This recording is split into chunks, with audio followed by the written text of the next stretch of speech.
मोदी जी ने बीच में ई संजीवनी के नाम से टेलीमेडिसिन की शुरुआत की। टेलीमेडिसिन मतलब कि ऑनलाइन आप किसी को वीडियो कॉल पे बात करें, फोन पर बात करें, किसी ऐप के माध्यम से डॉक्टर से कंसल्टेशन करें, तो वो आपके रोग को देखकर, आपके सिम्टम को देखकर, आपसे बातचीत करके आमने सामने बैठने की बजाय आपकी रिपोर्ट के आधार पर आपको ऑनलाइन प्रेस्क्रिप्शन आपका बना सके, आपको मार्गदर्शन दे सके। इसके आधार पर ई संजीवनी की शुरुआत की और इसमें भी लगभग 1.25 करोड़ लोगों ने ऑनलाइन परामर्श दिया। अब दूर दराज के लोगों को डॉक्टर तक पहुंच बनाने के लिए और इन सारी चीजों को, बीमा की एजेंसी को रिकॉर्ड एक जगह मिल जाए, बीमा वाले को बीमा के लिए अप्लाई करना है तो उसका रिकॉर्ड सिंक हो जाए, हॉस्पिटल सिंक हो जाए, इसके साथ साथ लैब, केमिस्ट से लेकर अलग अलग किसी व्यक्ति को यदि किसी विशेषज्ञ की जरूरत है तो उस विशेषज्ञ को वो ढूंढ सके, हॉस्पिटल के रिकॉर्ड को ढूंढ सके, तो इन सब के लिए डिजिटल मिशन की शुरुआत की है। मुझे लगता है कि प्रारंभिक चरण में हमें, क्योंकि केवल डिजिटल मिशन में काम नहीं करना, तो इससे ज्यादा जानकारी की आवश्यकता नहीं है।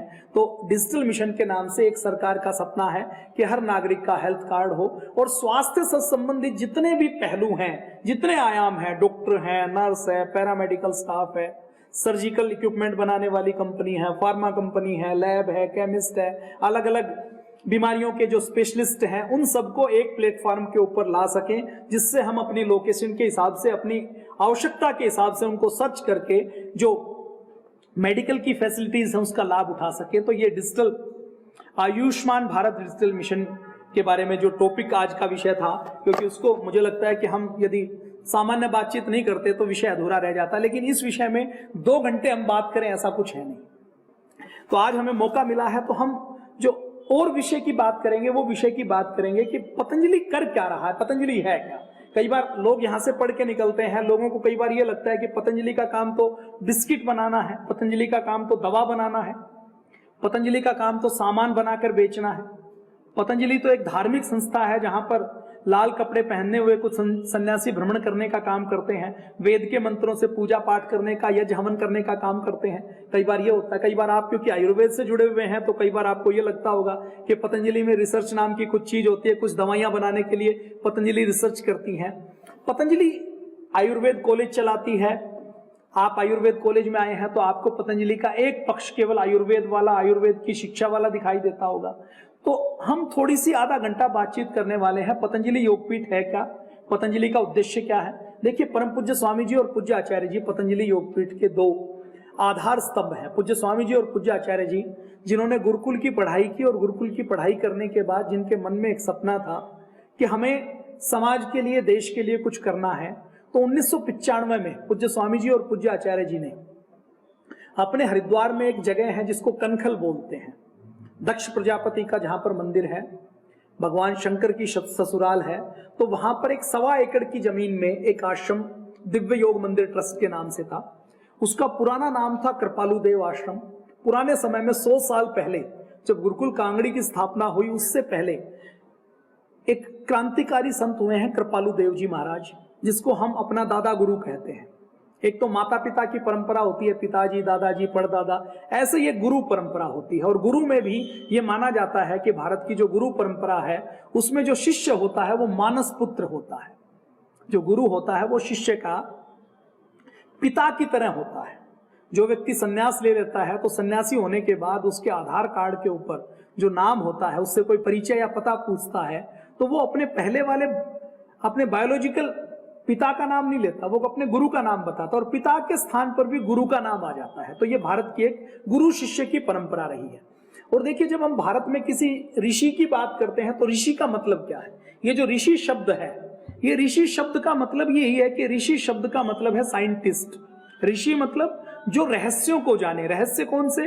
प्रकृति के रहस्यों को जाने। अब कोई जड़ी बूटी के बारे में जानकारी करते हैं तो अब गिलोय जितने भी पेड़ पौधे हैं वो प्रकृति है। इसके रहस्यों के ऊपर जो खोज करने का काम, जो इनके रहस्यों को जानने का काम करता है, उसको ऋषि कहा जाता है। तो जितने नाम हम सुनते हैं, जैसे महर्षि पतंजलि, ये भाषा विज्ञान के बहुत बड़े साइंटिस्ट थे। इसके साथ साथ महर्षि पतंजलि योग दर्शन की जब बात करते हैं तो वो साइकोलॉजी के बहुत बड़े विद्वान हैं।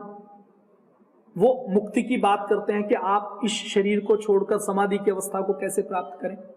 ऐसे ही हम महर्षि गौतम, कपिल, कणाद, वशिष्ठ, विश्वामित्र, पाणिनि की बात करते हैं, तो ये सब क्या है, ये सब बहुत बड़े साइंटिस्ट हैं और इनके जो लिखे हुए सूत्र हैं वो हम कई बार समझ नहीं पाते। अब 10वीं के किसी विद्यार्थी को आप ये कहो कि आइंस्टीन की थ्योरी को समझ लो, तो वो समझेगा नहीं, समझेगा ना। उसको ये लगेगा कि ये ब्रह्मांड में क्या गति होती है, टाइम ट्रेवल क्या होता है, मुझे इससे क्या लेना देना, उसके ऊपर से ये चीजें निकल जाएंगी। तो कई बार जब हम वेद दर्शन की बात करते हैं, ऋषि मुनियों की बात करते हैं, तो जो चीज हमें समझ नहीं आती तो हमें ये लगता है कि ये तो ऐसे ही दार्शनिक बात है। लेकिन हम अगर उस स्तर पर पहुंचते हैं तो निश्चित तौर पर उनकी खोज भी वही है जो आज एक नोबेल प्राइज विनर जो खोज करता है, वो जो उनकी खोजें हैं, उन्होंने जो दर्शन में लिखा है, हमारे महर्षि चरक सुश्रुत की संहिता में लिखा है, उनकी खोजें भी उसी स्तर की हैं।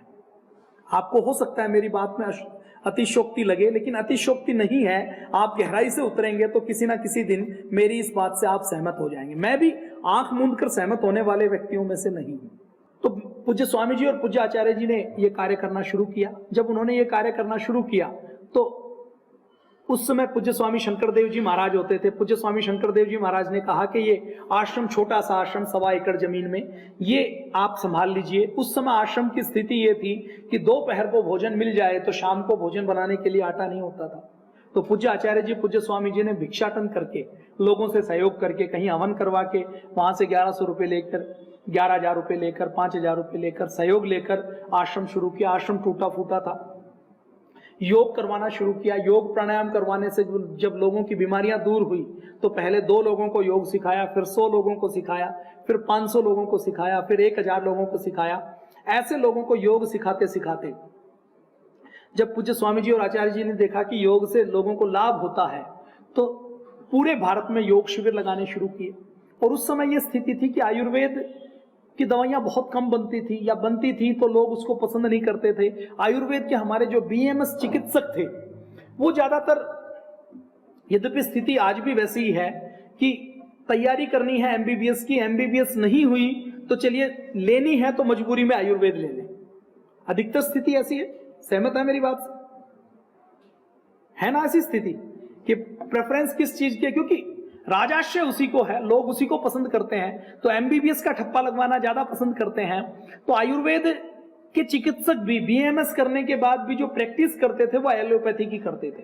तो उस समय जब शुद्ध आयुर्वेद की दवाएं नहीं बनती थी तो पूज्य स्वामी जी और पूज्य आचार्य जी ने लोगों को स्वस्थ मिले, लोग स्वस्थ हों, लोगों को स्वास्थ्य मिले, इसके लिए खुद दवाइयां बनानी शुरू की। जब उन्होंने खुद दवाइयां बनानी शुरू की कि शुद्ध दवाइयां बने तो अपनी फार्मेसी शुरू की। पहले खरड़ में दवाइयां घोटनी शुरू की, बनानी शुरू की। जब कनखल आश्रम में पूज्य आचार्य जी खुद अपने सामने लोगों को देखते थे तो देखते हुए उनको दवा देते थे, तो पूरी तरह से निःशुल्क दवा देते थे। आधे लोग ऐसा करते थे कि दवा लेने के बाद उनको आयुर्वेद के ऊपर भरोसा नहीं होता था कि चूर्ण क्या काम करेगा, वो बाहर निकल के जो बाहर गंगा नदी बहती है उसमें डाल देते थे, फ्री में देते थे। उसके बाद ये यात्रा शुरू हुई। जब योग से लोगों को लाभ होना शुरू हुआ तो पहले गुजरात में, फिर दिल्ली में 50,000 लोगों के, 1 लाख लोगों के योग शिविर लगने शुरू हुए। सन 1997-98 से लेकर 99 से पूरे देश और दुनिया में योग से बीमारियां दूर होती हैं, इसकी बहुत बड़ी चर्चा हुई, बहुत बड़ा तहलका हुआ। और ये होने के बाद जब लाखों की संख्या में लोग सुबह 4 बजे उठकर आने लगे और 4 बजे उठकर आते हुए लोगों ने योग करना शुरू किया, और योग करने से लोगों का दमा, अस्थमा, बीपी, थायराइड, शुगर ये ठीक होना शुरू हुआ। और लोगों ने खड़े होकर जब बोलना शुरू किया तो आपने देखा होगा कि जो एलोपैथी के जितने पढ़े लिखे साइंटिस्ट हैं, जो वैज्ञानिक हैं, डॉक्टर हैं, उन्होंने सवाल उठाया कि बीपी तो कभी क्योर नहीं हो सकता, आप कैसे क्योर कर सकते हो? थायराइड कभी क्योर नहीं हो सकता, शुगर कभी क्योर नहीं हो, डायबिटीज कभी क्योर नहीं हो सकता, माइग्रेन पेन कभी क्योर नहीं हो सकता। तो इन सारी चीजों के ऊपर फिर ये आरोप लगाया कि ये जो बाबा के शिविर में लोग खड़े होते हैं ना, ये बाबा के अपने आदमी हैं। 2003, 4, 5, 6 में ऐसे आरोप खूब लाते थे कि जो बाबा जी दावा करते हैं, ये दावा करते हैं, इन दावों में दम नहीं है, ये ढोंग, आडंबर और पाखंड है।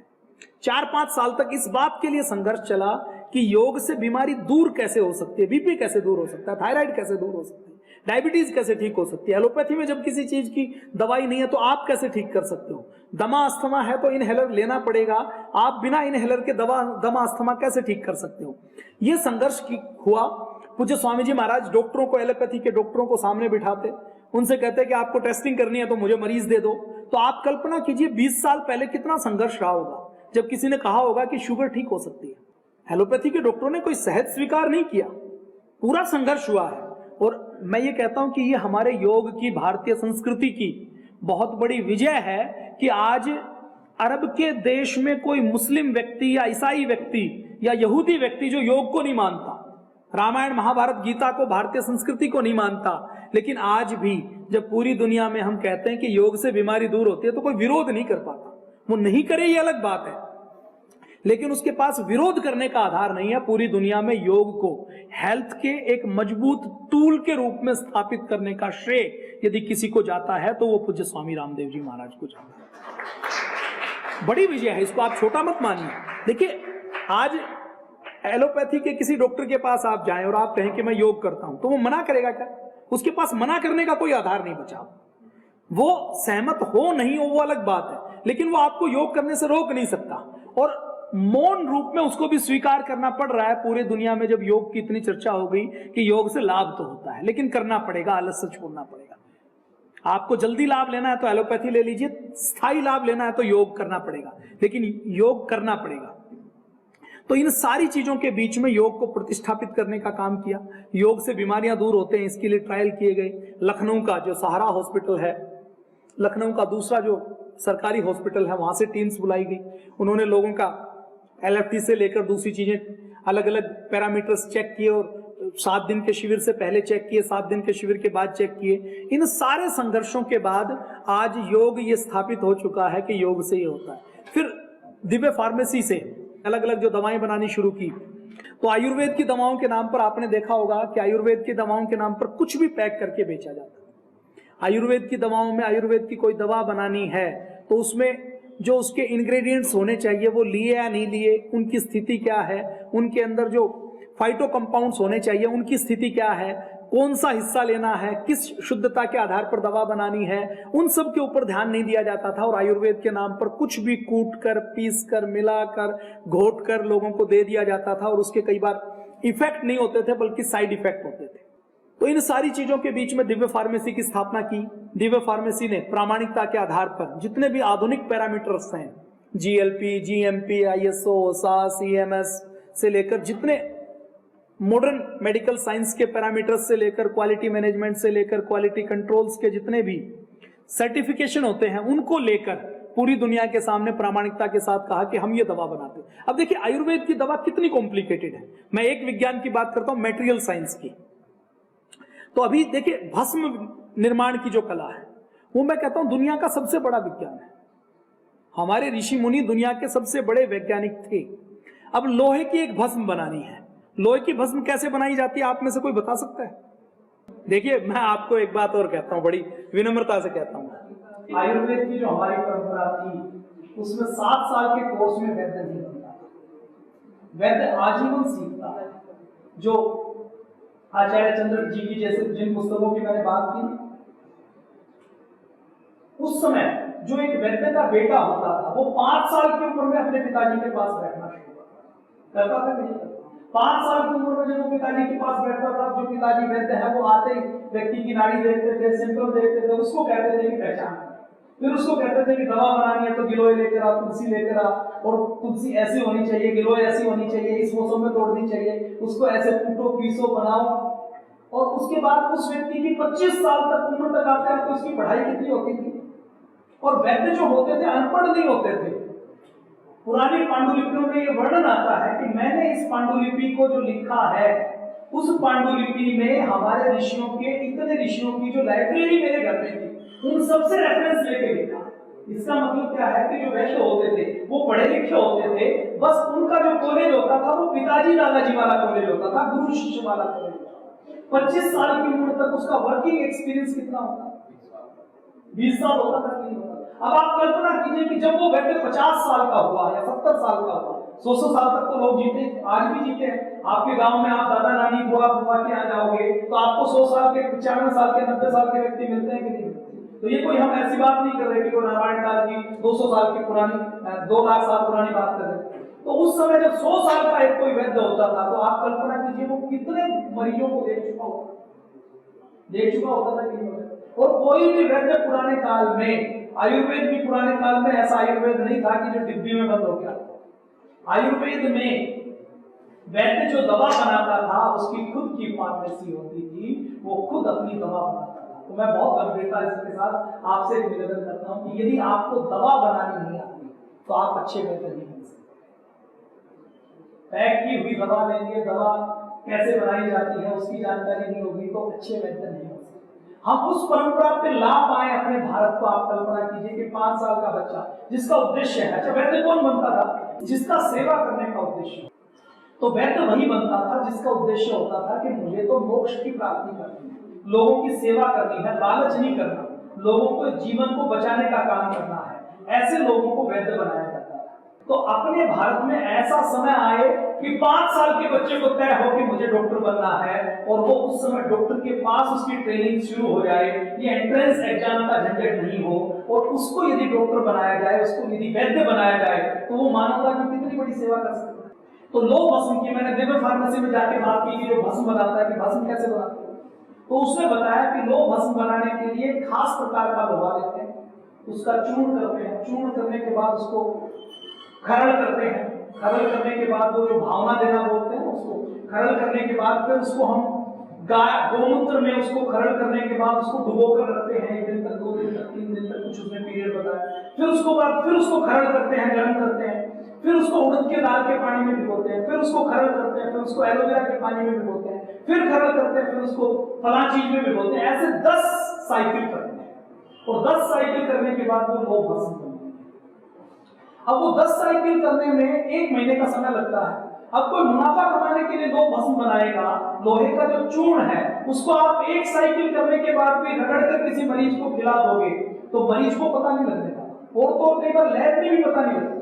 कुछ बायोमार्कर ऐसे हैं जो लैब में भी नहीं आते, आप मेटेरियल साइंस में भी आपको पता नहीं लगेगा। तो 10 बार खरड़ करने के बाद 10 बार एलोवेरा के पानी में, गोमूत्र के पानी में, उड़द के दाल के पानी में क्या गुण आएंगे, क्या परिवर्तन आएंगे कि वो हमारे एक सेल्स के अंदर एब्जॉर्ब हो सके, वो लोहा आरबीसी बनकर हमारे खून में दौड़ सके, ऐसा क्या परिवर्तन होगा। तो आप कल्पना कीजिए वो ऋषि कितने महान बने।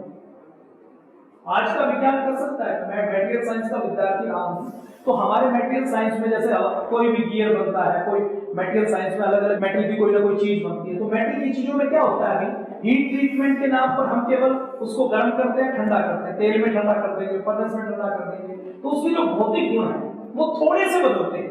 अभी केवल इतना पता है, लेकिन मैं कहता हूं जो भस्म बनाने का विज्ञान है कि एक मेटल को की टॉक्सिसिटी को इतना खत्म कर देना, उसको नैनो साइज में ले आना कि ताकि वो हमारे ब्लड के अंदर एब्जॉर्ब हो सके, हमारा शरीर उसको ग्रहण कर सके, इससे बड़ा सुपर साइंस नहीं हो सकता।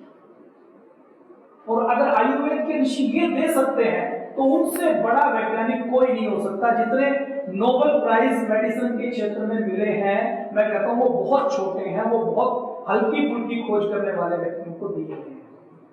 तो आयुर्वेद के हर वैद्य को जैसे भस्म बनानी है, अब भस्म बनाते हुए किसी फार्मा कंपनी को भस्म बनानी है तो वो 10 साइकिल थोड़ी करेगी, क्योंकि उसका उद्देश्य नहीं है लोगों को सेवा करना।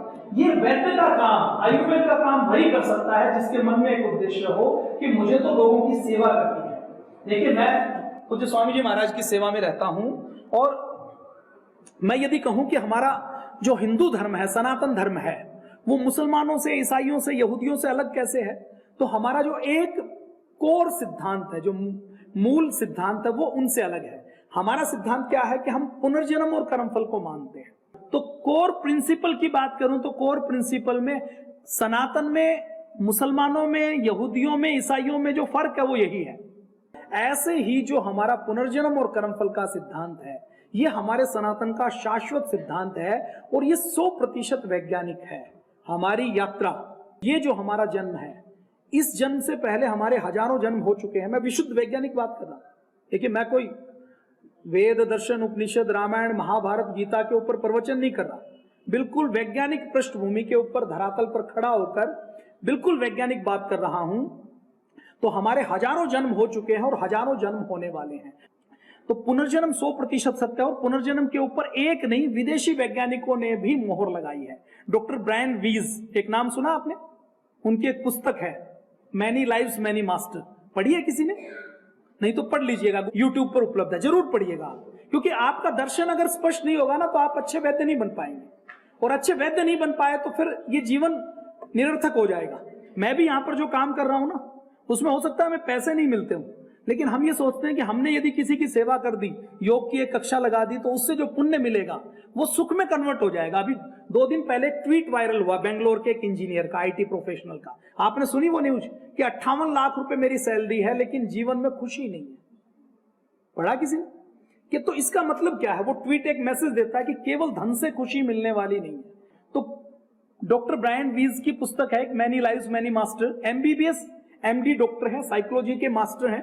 आपको मैं शायद किसी और व्यक्ति की गीता की बात बताऊं तो आपको यकीन नहीं होगा, और मैं कोई आपको रेफरेंस दे भी नहीं रहा, वेद दर्शन उपनिषद की कोई बात नहीं कर रहा मैं आपके सामने। डॉक्टर इयान स्टीवेंसन एक और नाम है, बड़ा नाम है, ये भी डॉक्टर थे यूनिवर्सिटी ऑफ वर्जीनिया के। इन्होंने अपना पूरा जीवन पुनर्जन्म के ऊपर शोध करने में लगा दिया, और इन दोनों का निष्कर्ष यही है, और इन दोनों के साथ साथ हजारों वैज्ञानिकों का भी निष्कर्ष यही है कि पुनर्जन्म ध्रुव सत्य है, और ये बिल्कुल वैज्ञानिकता के साथ प्रकृति का एक नियम है। और यदि पुनर्जन्म सत्य है तो कर्मफल भी सत्य है। तो अपने यहां जो वैद्य बनता था वो सेवा की भावना से बनता था।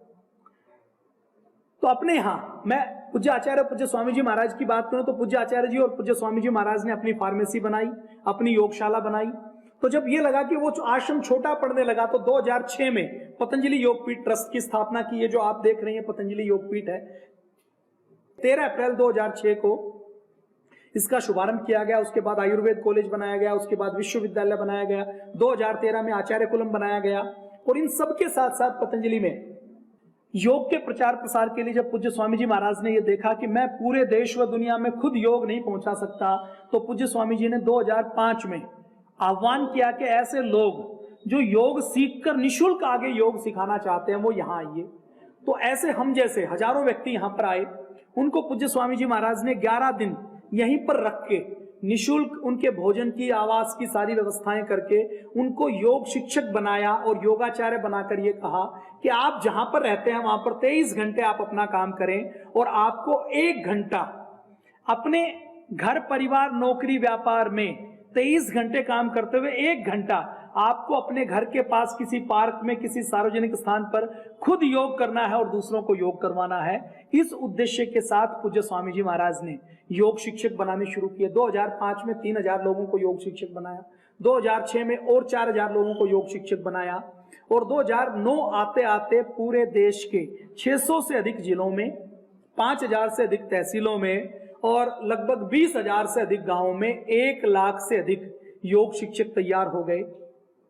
यहां पर पतंजलि योगपीठ जब 2009 में फेज 2 बना तो इस फेज 2 में 10,000 लोगों के रहने की व्यवस्था है, डोरमेट्री में, एक रूम में 5-5 लोगों के साथ। तो पूज्य स्वामी जी ने लगभग 10 लाख लोगों को पूरे देश के हर जिले से बुलाकर यहां लोगों को निःशुल्क योग की शिक्षा दी, और ऐसे 11 लाख योग शिक्षक आज पूरे देश में और विदेशों में भी और पूरे देश में निःशुल्क योग के प्रचार प्रसार के कार्य में लगे हुए हैं। हमारे 5 प्रमुख संगठन सेवा का काम करते हैं। भारत स्वाभिमान संगठन, जिसका उद्देश्य है कि हम इन देश की व्यवस्थाओं को ऐसा करेंगे कि देश की व्यवस्थाएं ऐसी हों जिससे योग, आयुर्वेद, स्वदेशी और भारतीय संस्कृति को बढ़ावा मिले, जिससे हमारा भारत नशा मुक्त बने, हिंसा मुक्त बने, स्वस्थ बने, समृद्ध बने, शक्तिशाली बने। पतंजलि योग समिति के नाम से एक संगठन की स्थापना की गई, जिसका उद्देश्य है कि हमें देश के हर गांव में एक निःशुल्क योग की कक्षा स्थापित करनी है। जो काम सरकारें नहीं कर सकती, सरकार को योग की कक्षा लगाएगी तो कैसे लगाएगी आप सोचिए। सरकार किसी योग शिक्षक को हायर करेगी, उसको एक सैलरी देगी, फिर उसको एक स्थान आवंटित करेगी कि वहां जाकर ये योग सिखाएगा। वो व्यक्ति ये कहेगा कि मैं योग तो सिखा दूंगा, मुझे तो बिल्डिंग चाहिए, मैं योग सिखाने जाऊंगा, सफाई वाला एक चाहिए, और मैं योग सिखाने जाऊंगा तो 365 दिन थोड़ी सिखाऊंगा, मुझे तो EL और CL भी चाहिए। चाहिए कि नहीं चाहिए? मैं योग सिखाने जाऊंगा तो मेरा भाड़ा लगेगा, तो मुझे TADA भी चाहिए। चाहिए कि नहीं चाहिए? तो सरकार योग कक्षा लगा सकती है क्या? सरकार योग की कक्षा नहीं लगा सकती। तो जो काम सरकार नहीं कर सकती वो पूज्य स्वामी जी महाराज ने सेवा के भाव से करवाया। ऐसे लाखों योग शिक्षक तैयार किए। उनको कहा कि आप 23 घंटा अपना काम करें। 1 घंटा अपने घर के आसपास किसी पार्क में, किसी मंदिर में, किसी गुरुद्वारे में, किसी बैंकेट हॉल में, किसी कम्युनिटी हॉल में, अपने घर की छत पर, किसी गांव के खलिहान में, चौराहे में, किसी गांव के पंचायत घर में, किसी बरगद, नीम या बड़ के पेड़ के नीचे आप अपने घर से दरी चद्दर चटाई लेकर जाओ, खुद योग करो। आपको हमने सिखा दिया और आसपास के 10, 20, 50 व्यक्तियों को योग करवा दो, तो आपका भी हो जाएगा, उनका भी हो जाएगा और हमारा भारत स्वस्थ बन जाएगा, योगी बन जाएगा। इस उद्देश्य के साथ 2008-09 से 1 लाख से अधिक योग की कक्षाएं पूरे देश में लाखों योग शिक्षक पूज्य स्वामी जी महाराज और पूज्य आचार्य जी के नेतृत्व में संचालित कर रहे हैं। और क्या काम किया पूज्य स्वामी जी महाराज ने? जब देखा कि आयुर्वेद के चिकित्सालय नहीं, आयुर्वेद के चिकित्सक नहीं है, तो पूज्य स्वामी जी महाराज ने देश के 600 जिलों में और 5000 से अधिक तहसीलों में लगभग 2500 पतंजलि चिकित्सालय और आरोग्य केंद्र खोले और वहां पर बीएमएस वैद्यों को, अब बीएमएस जो करते हैं, जो अच्छे कॉलेज हैं वहां पर तो अच्छी पढ़ाई होती है, लेकिन बहुत से कॉलेज ऐसे भी हैं जहां पर प्रैक्टिकल नहीं हो पाता, जहां पर उतना ज्ञान नहीं मिल पाता जो मिलना चाहिए। तो उन वैद्यों को 1 महीना 2 महीना पूज्य स्वामी जी, पूज्य आचार्य जी ने खुद ट्रेनिंग दी और ट्रेनिंग देकर यह कहा कि अब आपको आगे हमारे चिकित्सालय में निःशुल्क परामर्श देना है। तो 2500 चिकित्सालयों में बीएमएस वैद्यों की नियुक्ति करके पूज्य स्वामी जी और पूज्य आचार्य जी ने उनको कहा कि जो व्यक्ति आए उसको आप निःशुल्क परामर्श दें, उनको योग के बारे में, आयुर्वेद के बारे में, आयुर्वेद की दवा के बारे में बताएं। तो ऐसे 2500 चिकित्सालय, आरोग्य केंद्र पूज्य स्वामी जी, पूज्य आचार्य जी ने स्थापित किया और दुनिया में और भारत में सरकार से भी ज्यादा बीएमएस वैद्यों को नौकरी देने का काम, उनको बीएमएस करने के बाद आयुर्वेद की सेवा करवाने का काम पतंजलि योगपीठ ने करवाया। और क्या किया? जब आयुर्वेद के साथ साथ पूज्य स्वामी जी महाराज ने देखा कि मल्टीनेशनल कंपनियां हमें लूटने का काम करती हैं, पेप्सी आती है, कोक आती है, हमें जहर बोतल में बंद करके बेच देती है। जॉनसन एंड जॉनसन कंपनी का नाम आपने सुना होगा, उसका बेबी पाउडर आता था कि नहीं आता था? अभी भी मिल जाएगा भारत में। तो उस बेबी पाउडर के ऊपर पूरी दुनिया में बैन लग चुका है। 65,000 मुकदमे जॉनसन बेबी पाउडर के ऊपर हुए हैं। 1,26,000 करोड़ रुपए के जुर्माने जॉनसन कंपनी के ऊपर हो चुके हैं।